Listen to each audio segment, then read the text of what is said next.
எல்லாருமே பார்த்தது ஒரு எடிட்டட் எபிசோட். இந்த மாதிரி ஒரு எபிசோட விஜய் டிவியில் போடுவாங்கன்னு நான் சத்தியமா எதிர்பார்க்கவே இல்லை. நான் ரொம்ப பிஸியா எங்களுடைய வீட்டு திருமண விழாவில் இருந்தேன். விஜய் டிவில இருந்து எனக்கு கால் பண்ணி இந்த மாதிரி ஒரு ஷோ பண்றோம், நீங்க கெஸ்டா வாங்க, இந்த மாதிரி உங்க வீட்டில் இருக்கிற நாய் பத்தி பேசுங்க, அஸ் அ டாக் லவரா வாங்க அப்படின்னு கூப்பிட்டாங்க. நான் சொன்னேன், ஆர்குமெண்டா இருந்தா நான் தயவு செய்து வரல, நான் ரொம்ப பிஸியான ஒரு விஷயத்துல இருக்கேன் அப்படின்னு.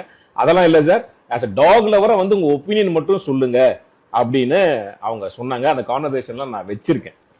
ஓகே, ஆனா அங்க போனா என்ன சரியா பேசவே விடல.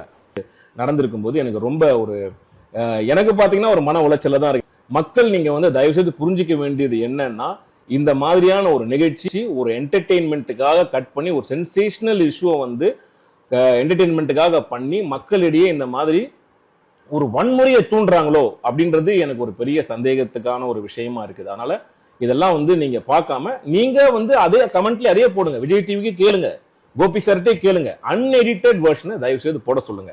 அப்படி போட்டாங்கன்னா உங்களுக்கு முழுசா தெரியும். அது போடுவாங்களான்ற ஒரு கேள்விக்குறி இருக்குல்ல. அதே மாதிரி முக்கியமா வந்து ஒரு பாதிக்கப்பட்டவங்களை வச்சு ஒரு நிகழ்ச்சி பண்றது, அதுவும் ஒரு ஸ்பான்சர்ட் நிகழ்ச்சியை பண்றது எந்த விதத்துல நியாயம்? அந்த கேள்வியும் நம்ம கேட்கணும்ல. நான் எபிசோட் பார்க்கும்போது தான் தெரிஞ்சது. ஏன்னா நான் அந்த நிகழ்ச்சிக்கு வந்து எல்லா ஷூட்டிங் முடிஞ்சு கடைசியில் தான் நான் வந்து ஜாயின் பண்ணேன். ஸோ எனக்கு வந்து அங்க என்ன நடந்ததுன்னு தெரியல. நல்ல விஷயத்த ஒரு தீர்வா ஒரு விஷயத்த ஒரு எபிசோட போடாம இது வந்து ஒரு பிரச்சனையா உருமாறி இருக்கு.